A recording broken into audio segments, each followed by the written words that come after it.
আজ রাত আনুমানিক 7টা থেকে 8টার মধ্যে হবে।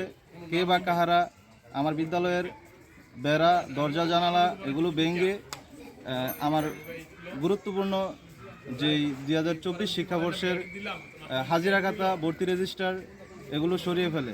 কে বা কাহারা করছে আমি এতে কিছুই জানি না।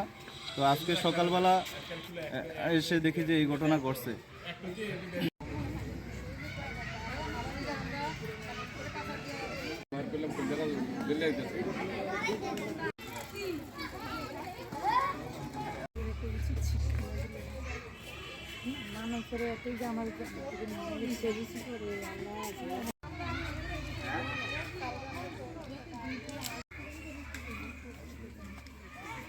ভাই, আমার এই প্রতিষ্ঠানে যারা এই অকারেন্স করছে, দরজা জানালা ভাঙছে এবং যাই হোক আমার যা ক্ষয়ক্ষতি করছে, আইনের মাধ্যমে, আইনের শাসনের মাধ্যমে এদের একটা দৃষ্টান্তমূলক শাস্তি এবং বিচার চাই।